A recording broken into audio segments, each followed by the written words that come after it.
secara remi dia kata kita gabung kembalilah UMNO PAS bersatu. Saya dah bagi tahu antara UMNO dengan bersatu ni tak boleh. Cuma PAS ni sepatutnya dulu kalau PAS bersama dengan UMNO dalam muafakat nasional tak ada masalah. Yang masalahnya parti bersatu. Yang masalahnya pimpinan dalam PAS. Dan juga orang-orang tali barut dalam UMNO ni hendakkan bawa bersatu. Bersatu dia matlamat dia nak bunuh kita. Itu persoalannya. Dan sekarang ni macam di AP pun kita melihat tali barut yang masih lagi bersikap resis. Kononnya nak jadi juara. Dia nak juara apa? Aduh, geramlah saya, saudara. Tapi tak apalah, saudara, kita teruskanlah pencerahan saya malam ini. Saya bercakap tentang Ramasamy ni. Bagi saya merasakan dia berhutang dengan warga bangsa Melayu, terutama kaki tangan kerajaan. Apabila dia mempersoalkan, bukan tak ada kaki tangan kerajaan, bukan monopoli. Ini, tengoklah, populasi takkanlah dengan 70% rakyat bumi ini, tadi warga Melayu, nak diberi juga sama rata dengan keturunan India dan Cina. Tak maaf lah benda begini. Kita tak mau membangkitkan soal itu. Kalau lagi anda bangkitkan, kita juga boleh membangkitkan. Ini orang yang tak mengenang budi dan orang tak pernah berterima kasih kepada warga bangsa Melayu yang sentiasa berlapang dada menerima kehadiran mereka. Ini keadaannya. Mereka inilah wakil-wakil. Sebab malahan bila Datuk Ayub tangkap itu hari, tak tahulah macam mana dilepaskan begitu saja. Betul, saudara Black Gold. Saya setuju. Orang Melayu kena bersatu. Selagi kita tak bersatu, macam inilah. Bangsa lain akan cuba menuba persatuan kita dan mereka akan bercuba untuk mengocakkan keharmonian negara kita ni. Kalau kita bersatu, kita kuat. Ini keadaan, saudara. Kalau selagi kita mengamalkan sistem politik pecah dan perintah, selagi itulah kita akan terlibat dalam masalah politik yang tak habis-habis. Sebab itu saya mengharapkan hari ini kerajaan perpaduan, nama pun perpaduan. Silalah kita berdamai. Cuma saya yakin untuk dengan bersatu ni tak mampu. Sebab kenyataan-kenyataan daripada pimpinan bersatu tu, orang kata yang amat menghiris hati warga UMNO. Itu keadaan macam kita nak nak bersatu balik. Ngeri saya. Sebab mereka tidak ikhlas. Bukan tak ada diwujudkan. Walaupun kita ada muafakat nasional. Okeylah. Dia dah bersama-sama dah bersama dengan UMNO dulu. Apabila aku pilihan raya di Sabah, apa jadi? Itu soalannya. Tidak ada keikhlasan. Saya malah nak sebut benda begitu, saudara. Tetapi bagi saya, kalau orang macam Ramasamy ni, kalau kita tak bersatu, inilah jadi negara kita. Bagaimana, saudara? Saya ingin menjelaskan, saudara, apa yang berlaku di Kota Baru hari ini. Banyak orang mengatakan case petition. Case petition yang difailkan oleh saudara Muhammad Azmi yang menentang keputusan apabila yang mula Tengku Razali Hamzah dikalahkan oleh calon daripada PAS, maka mereka tak puas hati kerana ada berlakunya kepincangan. Jadi banyaklah tuduhan, 1, 2, 3, 4, ada 13 tuduhan. Tapi bagaimanapun mahkamah di Kota Baru hari ini, hari Rabu, saudara, telah pun dia membatalkan petisyen terhadap Suruhanjaya Pilihan Raya dan seorang pegawai Suruhanjaya Pilihan Raya. Itu saja. Bukan petisyen itu terhadap kemenangan, terhadap keputusan, terhadap petisyen terhadap Suruhanjaya Pilihan Raya. Itu saja, kena jelas. Dia bukan macam kes macam di Melaka. Banyak orang tanya dengan saya, habis kes Tengku Razali ini saya bukannya selesai ceritanya bahawa petisyen itu masih lagi berjalan dan saya dipahamkan bahawa keputusan mahkamah menetapkan pada 26 Februari ini untuk keputusan bagi bantahan awal petisyen tersebut. Jadi yang dibatalkan adalah petisyen terhadap Suruhanjaya Pilihan Raya dan pegawai Suruhanjaya Pilihan Raya. Tetapi keputusan itu, petisyen itu tetap ada. Ini kena jelas, saudara. Sebab saya tengok kawan-kawan bertanya, apa macam mana kes ni? Kes ini masih berjalan dan menanti pada 26 Februari nanti, saudara. Kes, saudara, itu tentang petisyen. Begitu juga tentang kenyataan Datuk Ahmad Maslan bahawa UMNO diberi tempoh selama 60 hari untuk menjawab segala persoalan berhubung dengan dakwaan. Ada ahli yang menghantar protes kepada pejabat pertubuhan, pejabat pendaftar pertubuhan ROS, kerana keputusan Perhimpunan Agung UMNO yang tidak mahu jawatan presiden dan timbalan presiden itu dipertandingkan. Jadi katanya, kerana isunya isu ada usul tambahan. Saya mengatakan di sinilah kesilapan ketua-ketua penerangan. Mereka hadir dalam perhimpunan tapi tak dapat menghayati. Sebenarnya usul itu adalah dalam usul ucapan presiden. Bukan ada satu usul yang berasingan. Kalau ada satu usul yang berasingan, betul. Mesti dibawa oleh cawangan atau pembahagian ataupun perhubungan negeri serta majlis tinggi. Itu proses itu betul. Tetapi apabila dibahaskan ucapan presiden dan dimasukkan, tak boleh dianggap suatu berasingan. Jadi kegagalan ketua-ketua penerangan peringkat bahagian. Jadi sekarang ni musim pemilihan parti ni di peringkat cawangan dan sebagainya, saudara, maka wajarlah diterangkan keadaan sebenar. Jadi kadang-kadang ahli pun dalam keadaan begitu. Selagi boleh spin, nang spin lah. Saudara, saya bukan nak spin, ini kan benarannya, saudara. Saya cakap terus terang, saudara, bukan nak spin, bukan saya nak memperbetulkan persepsi. Dia bukan ada satu usul khas. Pada hari persidangan hari itu, 3 usul ada, saudara. Satu usulnya supaya ketua penerangan secara otomatis menjadi perwakilan ke Perhimpunan Agung UMNO. Itu satu. Yang kedua, ahli-ahli yang menentang parti, yang menyokong pembangkang, maka dilucutkan haknya sebagai ahli. 2. Dan yang ketiga, usul ucapan terima kasih kepada Presiden atas ucapan dasarnya. Waktu perbahasan usul itulah dimasukkan persoalan ini. Tak ada masalah. Dan ia diterima oleh perwakilan. Di mana datang? Tapi bila dah dibuat begitu, ada aduan, maka sebagai pegawai pendaftar pertubuhan, dia mengkaji. Terpulanglah, dia kata. Saya rasa biarlah mereka ni, sebab ini menurut Datuk Seri Presiden, Datuk Zahid Hamidi, dia mengatakan bahawa UMNO telah pun mengemukakan semua maklumat yang diperlukan oleh Jabatan Pendaftar berhubung usul tambahan. Dia kata usul tambahan. Dia bukan usul baru, saudara. Yang diluluskan oleh Perhimpunan Agung untuk jawatan Presiden dan timbalan Presiden tidak dipertandingkan. Jadi, menurut Datuk Seri Zahid Hamidi, segala penjelasan serta maklumat yang diperlukan telah diserahkan oleh Susah Agung. Jadi, kami telah beri masa 60 hari. Katanya bahawa UMNO diberi masa 60 hari untuk memberikan penjelasan terperinci. Dan beliau yakin Susah telah pun memenuhi semua permintaan ROS, saudara, ya. Jadi, aduan berhubung 2 jawatan tidak bertandingkan itu dikemukakan oleh 2 orang ahli UMNO dari Kuala Nerus, iaitu Muhammad Aizat Fikri, Muhammad Nasir, dan ahli UMNO Seremban, Muhammad Fikri Firdaus.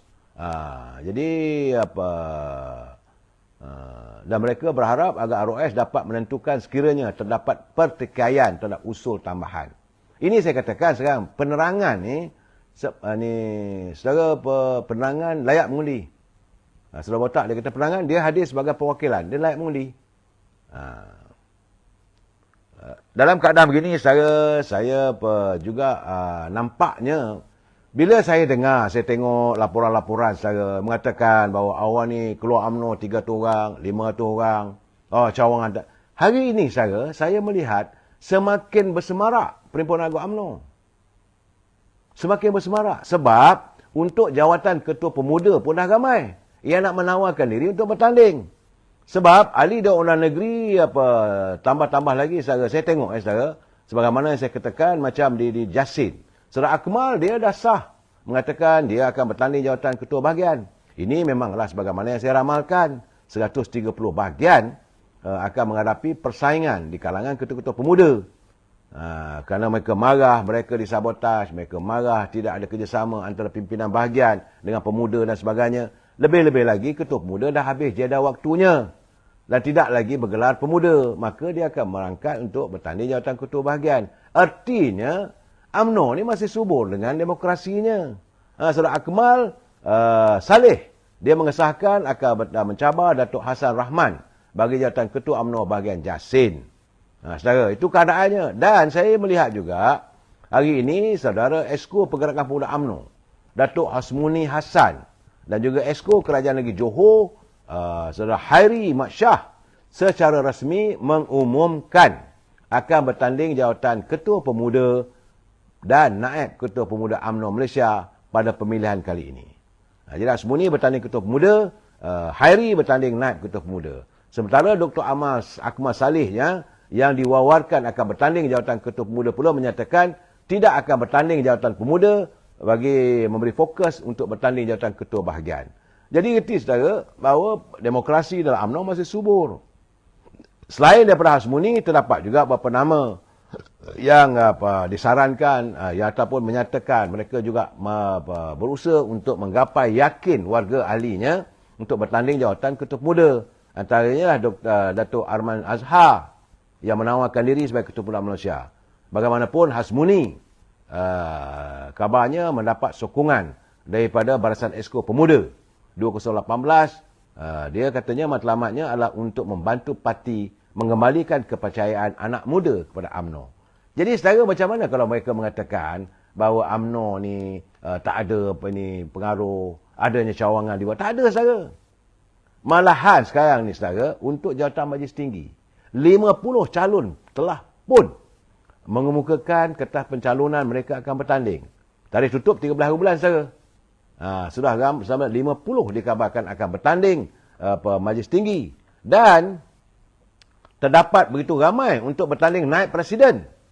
Macam mana kata tak ada demokrasi? Datuk Seri Muhammad Khalid Nordin akan mengekalkan jawatannya. Begitu juga saudara Dr. Zamri Abdul Kadir, Menteri Luar. Dia mau mencuba nasib sebagai naib presiden. Saudara Datuk Azralina Osman. Ini Menteri Undang-Undang. Ketua Perhubungan UMNO Wilayah, Datuk Johari Abdul Ghani. Ketua Pemuda, Dr. Ashraf Wajidi. Mantan Menteri Besar Johor, Datuk Hasni Muhammad. Ketua Perhubungan UMNO Sabah, Datuk Bong Mokhtar.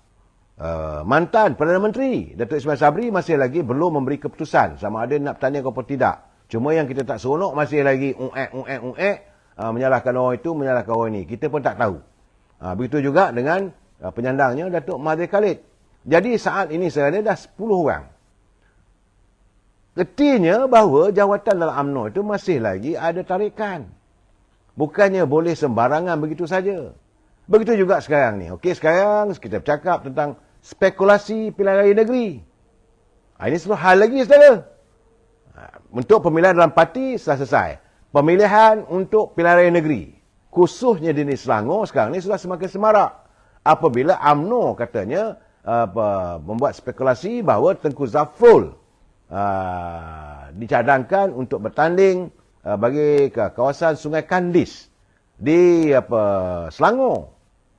Bagaimanapun kursi tersebut saat ini belum ada lagi ketentuan daripada Parti Keadilan untuk melepaskan kursi tersebut.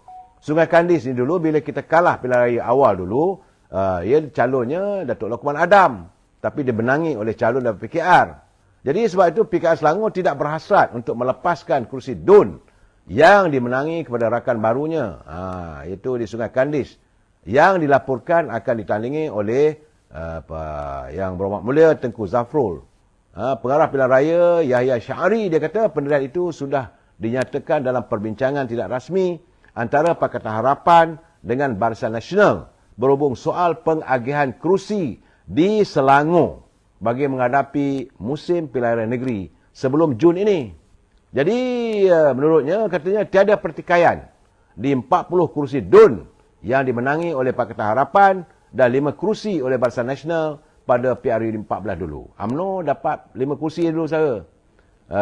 Namun fokus perbincangan agihan kerusi ketika ini tertumpu pada kerusi yang disandang oleh Perikatan Nasional, iaitu Perikatan PN. Jadi Tengku Zafrul nak bertanding mana-mana pun terpulang kepada Barisan Nasional ataupun UMNO. Tapi kalau dia nak bertanding, kena ikut agihan kerusi Barisan Nasional lah. Bukannya ambil kawasan kerusi PKR. Dan ini satu lagi saya, spekulasi semakin bertiup kencang bahawa mantan Menteri Perdagangan Antarabangsa dan Industri dulu, iaitu Azmin Ali juga disebut-sebut akan diletakkan untuk bertanding di negeri Selangor, katanya sebagai poster boy. Kalau menang Perikatan Nasional, Azmin lah akan jadi Menteri Besar Selangor, katanya, saudara. Dan ini juga menimbulkan beberapa persoalan yang berbangkit antara ini kerana kabarnya Azmin adalah pilihan PBM. Sementara pula tiba-tiba nama Khairi Jamaluddin pula menjadi pilihan PAS. Ada sudah mula ada pertikaian, orang ni nak bertanding itu, orang bertanding ini. Bagi saya soal-soal itu, soal Khairi Jamaluddin ni tak apalah. Kalau dia nak masuk PAS, alhamdulillah lah, silakan.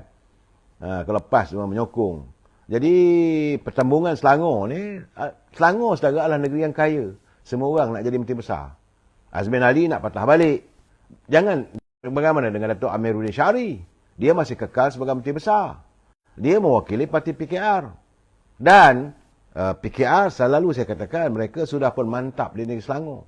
Kerana Selangor ini perlu dianggap sebagai metropolitics. Kawasan politiknya adalah metro. Iaitu bersikap urban ataupun kawasan separuh bandar. Pengundi-pengundi di Selangor adalah terdiri daripada warga gated society ataupun warga yang semalam saya katakan terpenjara dalam pagar nak disantuni sukar. Dia berbeza dengan macam di Tanjung Karang ataupun di Sungai Besar. Itu lain. Itu kawasan luar bandar. Tetapi kebanyakan kawasan-kawasan di Selangor ini adalah gated society ataupun mereka mengamalkan politik metro. Politik metro ni aku dan penguasaan media sosial itu lebih penting. Jadi sama-sama kita dengar, saya difahamkan bahawa sudah pun ada perbincangan berhubung dengan kursi-kursi yang akan diagihkan dalam musim pilihan raya negeri Selangor khususnya. Sebab itu orang kata mantan bekas menteri-menteri ataupun pemimpin UMNO yang telah pun tersingkir, yang telah dipecat, mereka menyatakan bahawa UMNO akan kalah. UMNO kalah, PKR masih lagi menang. Jadi artinya kerajaan Perikatan Perpaduan ini masih lagi menguasai kerajaan negeri Selangor. Jadi jangan sembang lebih lah. Saya mengharapkan agar kita menghadapi suasana politik sekarang ini seharusnya kita menyantun sama kita ekonomi, bagaimana yang dinyatakan oleh Bank Negara, masih lagi dalam keadaan yang agak kritikal. Bersamalah kita nantikan apakah pengumuman yang akan dibawa oleh Datuk Seri Anwar Ibrahim yang pulang daripada Thailand besok. Apakah buah-buahan ataupun perkara-perkara yang menyangkut soal ekonomi yang boleh menyantuni ekonomi negara kita dibawa oleh Datuk Seri Anwar Ibrahim. Jumpa lagi malam esok. Wabillahi taufiq wa hidayah. Assalamualaikum warahmatullahi taala wabarakatuh. Selamat malam.